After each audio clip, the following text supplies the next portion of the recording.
Right. Deputy CM Bhatti Vikramarka మాట్లాడుతున్నారు. ఇప్పుడు అలా చూద్దాం. సంబంధించి బోర్వెల్స్ కి రైతులకు మనం వచ్చేటువంటి పవర్ సబ్సిడీ 11,141 కోట్లు.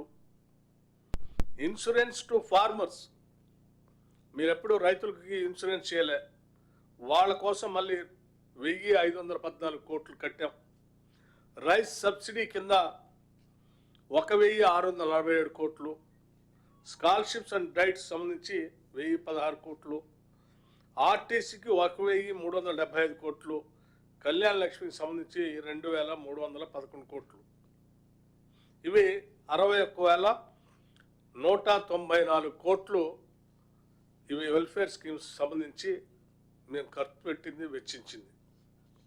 ఏది అప్పులు 64,000 కోట్లు, 64,516 కోట్లు కడుతూ ఈ 61,194 కోట్లు వెల్ఫేర్ స్కీమ్స్ కోసం ఖర్చు పెట్టాం. అట్లాగే శాలరీస్ అండ్ పెన్షన్స్ కలిపి 60,000 కోట్లు. ఇప్పటివరకు శాలరీస్ పెన్షన్స్ సంబంధించి 60,000 కోట్లు ఖర్చు పెట్టడం జరిగింది. ఇవి కాకుండా మీ ఇతరత్ర వెల్ఫేర్ స్కీమ్స్ సంబంధించి కూడా ఇంకో 10,000 కోట్లు ఖర్చు పెట్టాం. ఈ రకంగా వచ్చిన ప్రతి పైసాని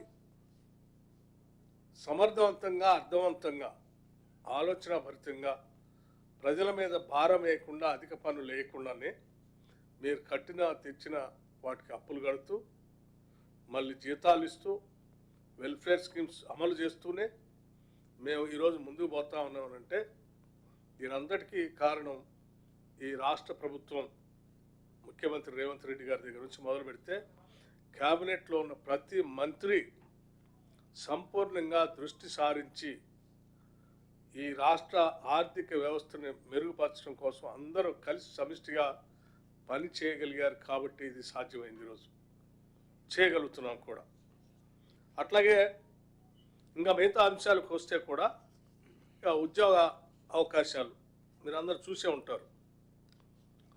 10 ఏళ్ళు మీరు రాష్ట్రాన్ని అతలాకుతలం చేసి తెచ్చుకున్న రాష్ట్రంలో ఉద్యోగాల కోసం అల్లాడిపోతున్న నిరుద్యోగ యువతి యువకుల్ని గాలికి వదిలేసి కనీసం ఒక గ్రూప్ 1 పరీక్ష కూడా నిర్వహించకుండా వదిలేస్తే, 10 ఏళ్ళు డిఎస్సి పరీక్షను కూడా నిర్వహించకుండా వదిలేస్తే, వాటన్నిటిని సంపూర్ణంగా పబ్లిక్ సర్వీస్ కమిషన్తో సహా ప్రక్షాళన చేసి దాదాపు 56,000 మందికి నియామక పత్రాలు, ఉద్యోగాలు, ప్రభుత్వ ఉద్యోగాలు రిక్రూట్మెంట్ చేసి నియామక పత్రాలు కూడా ఇచ్చినటువంటి పరిస్థితి మీ అందరికీ తెలిసింది. ఇది వాస్తవం. అట్లాగే వాటితో పాటు రాబోయే రోజుల్లో కూడా ఈ పబ్లిక్ సర్వీస్ కమిషన్ ద్వారా క్యాలెండర్ ప్రకారం, ఒక పద్ధతి ప్రకారం డేట్స్ అన్ని అనౌన్స్ చేసుకుంటూ భవిష్యత్తులో కూడా ఎప్పుడు ఎగ్జామ్కి, ఏ ఎగ్జామ్కి నోటిఫికేషన్ వస్తుంది, ఎప్పుడు పరీక్ష జరుగుతుంది, ఎప్పుడు రిజల్ట్స్ వస్తాయనే దాన్ని ఒక యూపీఎస్సీ మోడల్లో రాష్ట్రానికి సంబంధించిన పబ్లిక్ సర్వీస్ కమిషన్ చేసుకుంటూ ముందుకు పోతా ఉన్నాం. ఇది ప్రజల విజయంగా మేము భావిస్తూ ఉన్నాం. ఇది ఆర్థిక పరిస్థితి సంబంధించి చాలా పకడ్బందీగా రాష్ట్ర ప్రభుత్వం చేస్తున్నటువంటి ఆలోచన విధానం. అట్లాగే మేము ఈ విషయాలన్నీ ఏం దాయలేదు. మేము రాగానే, అధికారంలో రాగానే ఆర్థిక పరిస్థితి సంబంధించి మొట్టమొదటి సభలోనే వైట్ పేపర్ పెట్టాం. వైట్ పేపర్ ప్రకటించి ఆ వైట్ పేపర్ ద్వారా మీరు ఈ రాష్ట్ర ఆర్థిక పరిస్థితిని ఏం చేశారు, ఇప్పుడు ఎక్కడున్నాం, ఎక్కడి నుంచి మొదలవుతా ఉన్నాం, ఎక్కడ ఏ రకంగా దీన్ని తీసుకొని పోవాలనేది శ్వేతపత్రం ద్వారా రాష్ట్ర ప్రజలకు స్పష్టంగా చెప్పాం.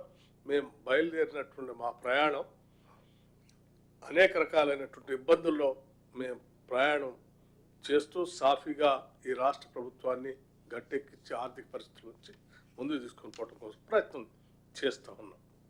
ఇది ఆర్థిక పరిస్థితికి సంబంధించి. లేకపోతే మీరు మిగతా విషయాలు కూడా మీకు తెలియని కాదు. పవర్ సంబంధించి కూడా చాలా, అంటే ఒక సోషల్ మీడియా యూనివర్సిటీ లాంటి దాన్ని ఎక్కడో పెట్టుకొని అక్కడ నుంచి ఉన్నది లేనట్టుగా, లేనిది ఉన్నట్టుగా భ్రమలు కల్పించడం కోసం ప్రతిరోజు సోషల్ మీడియాలో రకరకాల ప్రచారం చేశారు. ప్రచారం చేస్తే ఆ ప్రచారాన్ని నేను చాలా స్పష్టంగా చాలా సందర్భాల్లో లెక్కలతో సహా మీడియా ద్వారా రిలీజ్ చేసిన తర్వాత ఆ వాస్తవ పరిస్థితులు ప్రజలందరూ గమనించి వీళ్ళు చేసే తప్పుడు ప్రచారం చీకొట్టిన తర్వాత ఈ మధ్య ఆగిపోయారు. ఇది మీ అందరి దృష్టికి నేను తీసుకొని రాదలుచుకున్నాను. ఉదాహరణకి తీసుకొచ్చే కాకుండా ఒక ప్రణాళికాబద్ధంగా రాష్ట్ర అవసరాలకు అనుగుణంగా భవిష్యత్తులో ఎంత పవర్ అవసరం ఉంటుంది, దానికి అనుగుణంగా మనం ఏం చేయబోతున్నాం అనేది కూడా మేము చక్కగా ప్లాన్ చేసుకొని ముందుకెళ్తాం. అందులో భాగంగా ఈరోజు 2024కి ఇప్పుడున్నటువంటి గరిష్ట డిమాండ్ పీక్ డిమాండ్ 15,623 మెగావాట్లుగా ఉన్న గరిష్ట డిమాండ్ 2030 నాటికల్లా 22,448 మెగావాట్లకి పెరుగుతుందని అంచనా వేస్తూ ఉన్నారు.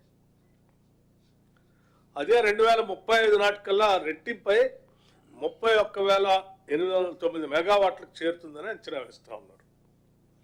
ఈ వేసినటువంటి అంచనాలని అంటే ఎందుకు ఇంత పెరుగుతుందని అంటే